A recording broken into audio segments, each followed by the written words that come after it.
দেখতে দেখতে গরম কিন্তু বেশ ভালোই পড়ে যাচ্ছে। আর এই অতিরিক্ত গরম থেকে স্বস্তি পেতে দুপুরের দিকে এরকম হালকা পাতলা রান্নাগুলো কিন্তু সব থেকে বেস্ট। আর এই রেসিপিটা খেতে এতটাই টেস্টি হয়, গরমের দুপুরগুলোতে ইচ্ছে হবে প্রতিদিন এই রান্নাটা করে খেতে। তো যাই হোক, একটা চপারের মধ্যে আমি বেশ খানিকটা চিংড়ি মাছ নিয়েছি। এবার এই চিংড়ি মাছগুলোকে মিহি করে কুচিয়ে নিতে হবে। তোমরা চাইলে এই কাজটা ব্লেন্ডার বা শিলনোড়াও করতে পারো। এবারে কুচিয়ে নেওয়া চিংড়ি মাছটা একটা বাটিতে ঢেলে নিয়ে সাথে মিশিয়ে নেব লঙ্কা কুচি, পেঁয়াজ কুচি, ধনেপাতা কুচি, আদা রসুন বাটা, স্বাদমতো লবণ, হলুদ, লঙ্কা গুঁড়ো, জিরে গুঁড়ো, ধনে গুঁড়ো আর 1.5 চামচ মতো বেসন। সমস্ত উপকরণগুলো দেওয়া হয়ে গেলে খুব ভালো করে মেখে নিতে হবে। আর চিংড়ি মাছ কিন্তু অনেকটাই আঠালো হয়, তাই মাখতে কোনো প্রবলেম হবে না। আর হ্যাঁ, কোনো রকম জল কিন্তু দেওয়া যাবে না। এখন কড়াইতে গরম করে নিচ্ছি সাদা তেল। সাদা বা সর্ষে যে কোনো তেল দিয়েই করতে পারো। তেল গরম হয়ে গেলে চিংড়ি মাছগুলো যে মেখে রেখেছিলাম সেটা একটু একটু করে হাতে নিয়ে বড়ার আকারে দিয়ে দেবো। বড়াগুলো খুব বেশি বড় হবে না, আবার খুব বেশি ছোটও কিন্তু হবে না। এবারে প্রথমে কিন্তু মিডিয়াম আঁচে বড়াগুলোকে একটু ভেজে নিতে হবে। বড়াগুলো ভেতর পর্যন্ত সেদ্ধ হয়ে গেলে এরপর গ্যাসের আঁচটাকে বাড়িয়ে দিয়ে সুন্দর মতো কালার চলে আসা অব্দি ভেজে নিতে হবে। আর এই বড়াগুলো খেতে এতটাই টেস্টি হয়, গরম তেল থেকে নামানোর সাথে সাথে কিন্তু অনেকগুলো গায়েব হয়ে যাবে। তো যাই হোক, বড়াগুলো হয়ে গেলে নামিয়ে রেখে ওই তেলের মধ্যে দিয়ে দিলাম 1 মুঠ মতো পেঁয়াজ কুচি, ঝাল বুঝে কাঁচা লঙ্কা আর 1 চামচ মতো রসুন কুচি।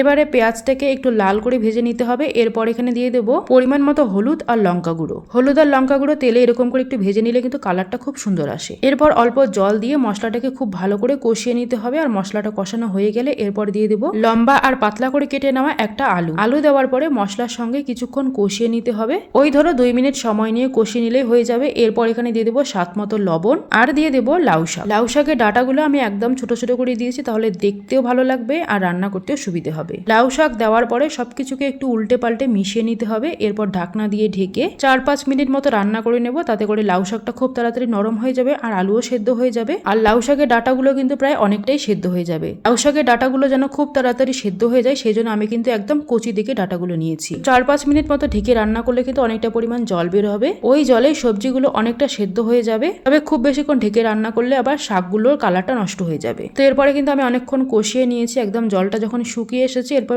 ঝোলের জন্য জল দিয়ে দিলাম। আর এখানে ঝোলটা কিন্তু একটু পাতলা হবে, সেজন্য বেশি করে একটু জল দিয়েছি। আর জলটা একটু ফুটতে শুরু করলে 2টো কাঁচা লঙ্কা দিয়ে ঢেকে আরো 5 মিনিট মতো ফুটিয়ে নিলাম। ঝোলটা একদম ভালো মতো যখন ফুটে এসেছে তখন এখানে বড়াগুলো দিয়ে দিলাম আর দিয়ে দিলাম ধনেপাতা কুচি। এরপর ঢাকনা দিয়ে আরো 2-3 মিনিট মতো রান্না করে নিয়েছি। চিংড়ি মাছের বড়াগুলো দেওয়ার পরে কিন্তু খুব ভালো করে ফুটিয়ে নিতে হবে, তাহলে চিংড়ি মাছের ফ্লেভারটা ঝোলের মধ্যে আসবে, ঝোলটা খেতে দারুণ লাগবে। তো বড়াগুলো দেওয়ার পরে আমি কিন্তু আরো 5-6 মিনিট মতো ফুটিয়ে নিয়েছি। এরপরে আমার রান্নাটা একদম কমপ্লিট, তো নামিয়ে নিচ্ছি। দেখতেই পেলে রান্নাটা কতটা সহজ আর একদম অল্প তেল মশলায় এই রান্নাটা খেতে দুর্দান্ত হয়। বাড়িতে অবশ্যই একবার ট্রাই করে দেখবে। এই গরমের দুপুরে যদি একদিন এই রান্নাটা খেয়ে দেখো, সত্যি বলছি বিশাল শান্তি পাবে। গরমের দুপুরগুলোতে কিন্তু অতিরিক্ত ঝাল মশলা কিচ্ছু খেতে ইচ্ছে করে না, তাই অবশ্যই একবার এই রেসিপিটা বানিয়ে দেখবে। কেমন লাগলো তোমাদেরকে আজকের আমার রেসিপি অবশ্যই কিন্তু কমেন্টে জানিয়ে দিও। সবাই খুব খুব খুব ভালো থেকো। দেখা হচ্ছে আর একটা নতুন ভিডিওর সঙ্গে। টাটা।